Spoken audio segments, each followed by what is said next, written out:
यहाँ पे बोले राहुल जी, बहुत उनके दिल में दर्द था, यात्रा करी है उन्होंने यहाँ से वहां तक, भारत माता के कातिल इनको बताया, इनके देश के भारत माता के हथियार बताया, केरोसिन की बात करी। अरे भैया, सारा देश इन्होंने घूम लिया, काश यहाँ पे आप जाके विधवा कॉलोनी में घूम लेते, जहाँ 1984 में आपने सिखों के ऊपर केरोसिन से गले में टायर से साड़ के वो औरतों को विधवा किया, और हजारों लाखों औरतों को विधवा करने के बाद वो हथियार सज्जन कुमार के घर के पास आपने विधवा कॉलोनी बसाई।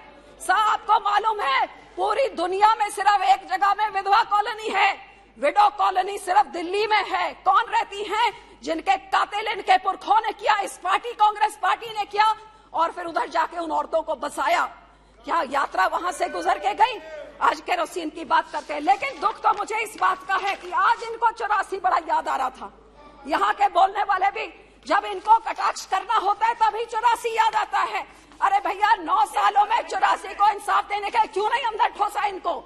आज तक क्या 84? आप कितनी बारी विधवा कॉलोनी गए हैं? हकीकत ये है, दुख इस बात का है कि जब मणिपुर की बात होती है तो वो राजस्थान की बात करते हैं, वो राजस्थान की बात सुन के तो फिर दोनों रल मिल के 84 की बात करते हैं। ये बहुत हो चुका सर, अब दोनों जने ये सारा ड्रामा, ये सारा नाटक बंद करें। हमारे सिख कौम के साथ हम पूछना चाहते हैं, हम किस पे कॉन्फिडेंस करें? इन्होंने जो किया आपके सामने हमारे कत्लेआम करें, हमारे धार्मिक संस्था पे अकाल तख्त साहब गोल्डन टेम्पल को टैंक से, आर्मी से बिल्कुल टेटेरी करके खत्म कर दिया, हमारे पंजाब के टुकड़े टुकड़े करके पंजाबी स्पीकिंग एरिया निकाल के दूसरी स्टेट बना दी, हमारी राजधानी हमसे खोली, हमारा पानी हमसे खो लिया। कौन सा अत्याचार इन्होंने नहीं किया है? लेकिन इन्होंने क्या किया है? ये कौन से कोई कम है? मैं यहाँ पे ये पूछना चाहती हूँ कि जो सिखों ने 1947 में देश का साथ दिया, देश की आजादी के लिए सबसे बड़ी कुर्बानियां हमने दी, हर एक अल्पसंख्यक ने दी, क्योंकि सब माइनॉरिटीज ने देश की आजादी में योगदान दिया। लेकिन मुझे मान है हमारे सिखों ने सबसे बड़ी, जो फांसी की आप लिस्ट में गिन लीजिए, काला पानी में देख लिए, सबसे ज्यादा हमारे पंजाब के जिन्होंने इस देश को आजाद किया। और आजादी के बाद ये देश 1966 में जब खाने को अन्न पूरा नहीं होता था, the country was looking at starvation, हमारे किसान है जो ग्रीन रेवोल्यूशन लाके उन्होंने इस देश का पेट भरने का काम किया। लेकिन सर, जब हमारे सिखों के कत्लेआम में उस टाइम तो कोई जुडिशरी नहीं बोली, कोई पार्टी नहीं बोली, कोई पेपर नहीं बोला। आप निकालिए नवंबर 84 के बाद जब बजट सेशन हुआ 85 का, तो उसमें एक भी मेंशन नहीं जो इस दिल्ली में हजारों सिख के कत्लेआम और सब चुप्पीड़ा के बैठे हुए थे, मुंह पे टेप लगी हुई थी, किसी ने सिखों की बात तक नहीं करी। और यही कारण है कि आज तक सिखों को इंसाफ नहीं मिला। और कभी मणिपुर होता है, कभी नू होता है, कभी राजस्थान होता है, जो उस टाइम एक्शन ले लिया होता, जम्मू कश्मीर, गुजरात, सब कुछ होता है।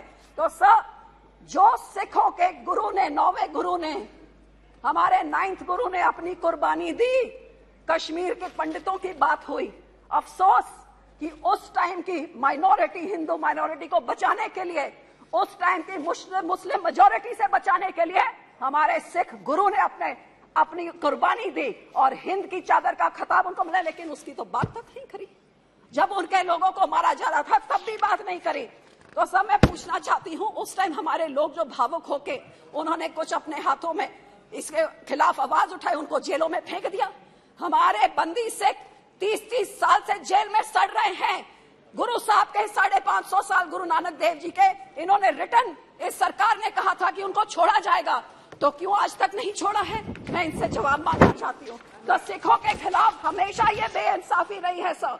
जिन्होंने अपने देश के लिए जान दी उनके साथ ये होता है। सब पंजाब में इन्होंने जो किया बताया, ये क्या कर रहे हैं पिछले 3 सालों से, जब से अकाली दल से गठबंधन टूटा है। हमारी राजधानी, आप सोचिए, राजधानी हमारी पंजाब रीऑर्गेनाइजेशन एक्ट पास हुआ, उठा के आप विधानसभा उधर हरियाणा को बना के चंडीगढ़ एडमिनिस्ट्रेशन ने जमीन दे दी। हमारा पानी, हमारा मेंबर जो बीबीएमजी से होता उसको निकाल के बाहर निकाले, हमारा पानी चुरा के दूसरे राज्यों में। जो हिमाचल पानी दिल्ली को देता है वो सेस लेता है, हमारा पानी जो राजस्थान आता है तो पंजाब को कोई सेस नहीं। एक ही चीज तो हमारी है, चंडीगढ़ के ऊपर हमारा हक, सेंट्रल सर्विस रूल्स डाले जा रहे हैं। और सर, हमारी पंजाब यूनिवर्सिटी को भी आरएसएस का कब्जा करने की कोशिश की जा रही है। और पानियों का तो यो मामला है, पानी हमारा चुरा के ले गए। लेकिन आज जब सारा पंजाब पानी में डूबा हुआ है तो उस पंजाब के हाथ पकड़ने के लिए कोई नहीं है।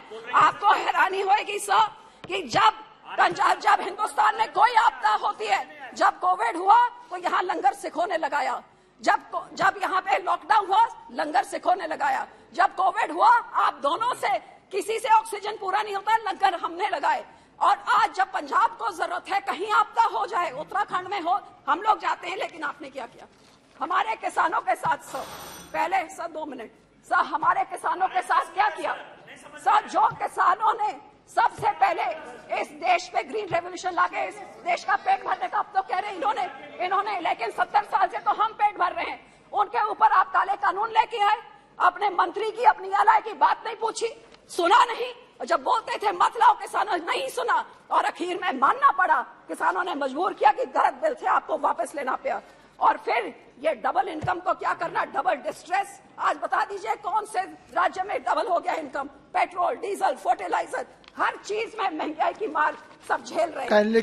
कभी हमारे बच्चों पे, नौजवानों पे ऐसे लगा के उनको असम की जेलों में फेंक देते हैं, कभी हमारा कोई भी चीज हो वहां पे हमारे किसान जो आंदोलन में थे एनआईए लगा देते हैं, कभी खालसा एक जो मदद करता है जहां उनके ऊपर। बहुत बहुत धन्यवाद मैडम, बहुत बहुत धन्यवाद सर। लास्ट 2 सेकंड सर, आखिर में मैं सिर्फ यही कहना चाहूंगी सर, मानस की जात सब एक को पहचान बो, मानस की एक ही जात होती है, एक पिता एकस के हम बारे की हमारे गुरबानी में सिखाया है।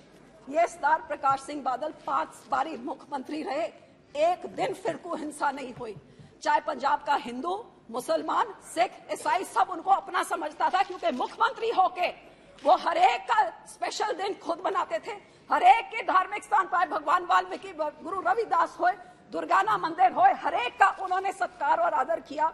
और यही कारण है सर कि उस समय 1990 में जब वाजपेयी जी की भाजपा की सरकार को ये हाथ नहीं लगाता था, क्योंकि इनको फैनेटिक्स समझते थे, सबसे पहले सरदार बादल थे जिन्होंने इनका हाथ थामा। बहुत बहुत धन्यवाद, एनडीए बनी। बहुत बहुत धन्यवाद डॉक्टर हिना गावित जी।